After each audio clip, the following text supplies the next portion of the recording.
just talking about the macro backdrop. With the Fed seems to be slowing down, a tightening cycle, inflation may have peaked. How would you describe investing conditions for this year? Sometimes I'd like to think I'm a contrarian. A lot of pundits says to 2023 may be a continuation of 2022.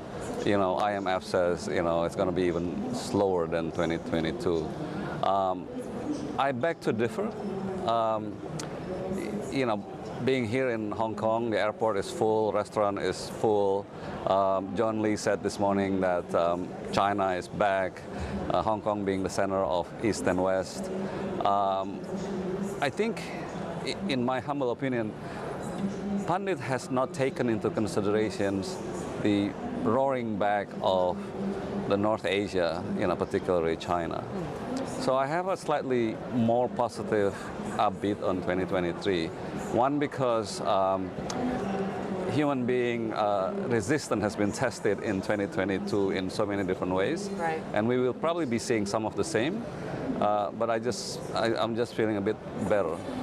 Does it make you want to add more risk then when it comes to your investment strategies this year?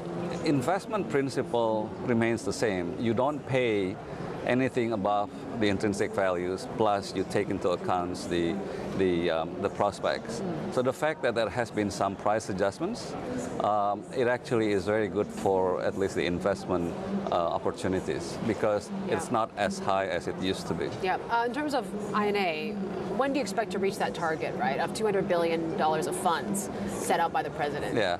See, the timeline, we're actually accelerating. The first 1 year, which was 2021 when we started, we deploy about 200 million. 2023 is close to about 10 times of that. So you're getting new investors?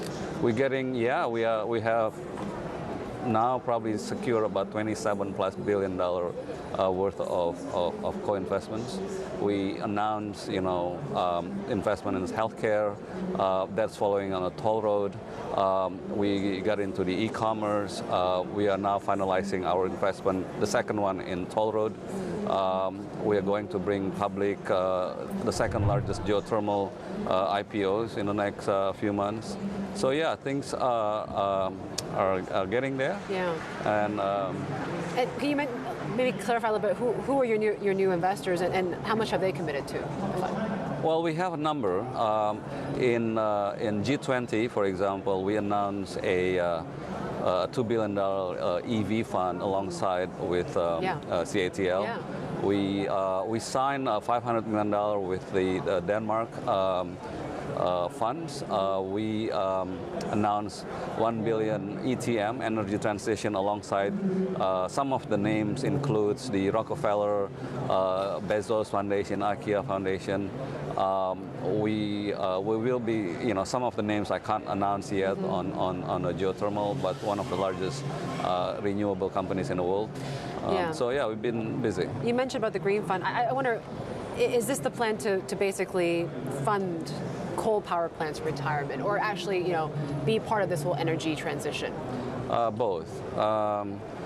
Indonesia is, as you know, have a lot of coal, but we are also targeting to move from coal or fossil fuels more into green renewables. Now, I think Indonesia wants to be or planning to become one of the leaders in the green investments, and that's actually made possible for a number of things. One is we do have a huge amount of components or resources, including nickel, bauxite, which is one of the largest reserves in the world, and also the forest. We have the largest forest. I was going to ask you, well, Shell exited the Masela oil and gas block.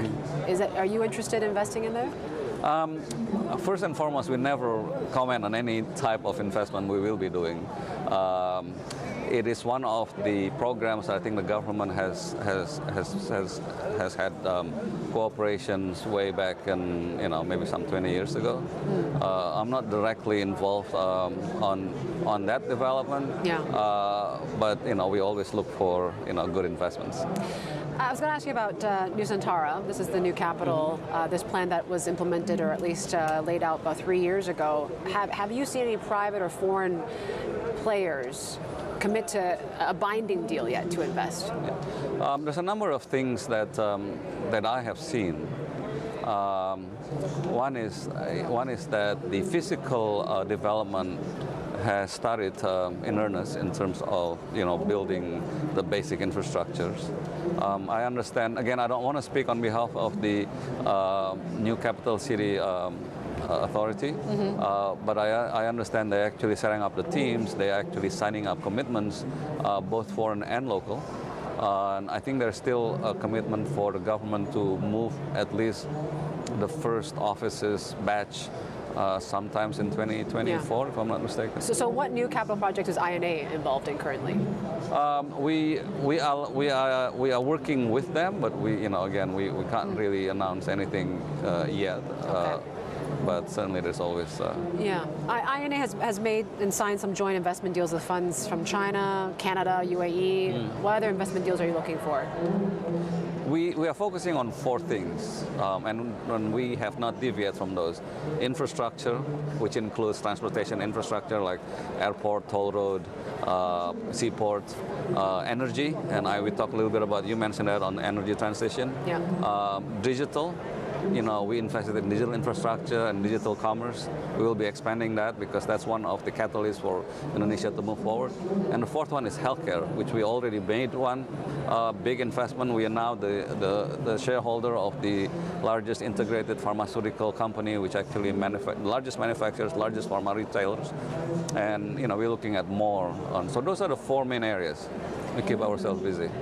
You keep yourselves busy. In terms of just risks then, do you think that, you seem to be quite optimistic about, where borrowing costs are going to be, inflation as well. I mean, do you think, what is still the big risk for you then for this year? For me particularly as INA is a number of things. There is all kinds of risks you can think about. Well, macro risk, political risk, business cycle risk, operational risk. Those are risks that everyone's facing. Indonesia is going through an election year in 2024. Although all indicators seems to be, we're pointing to just a continuation of a great work that this government has been doing. That certainly is going to be one of the risks we will be looking at.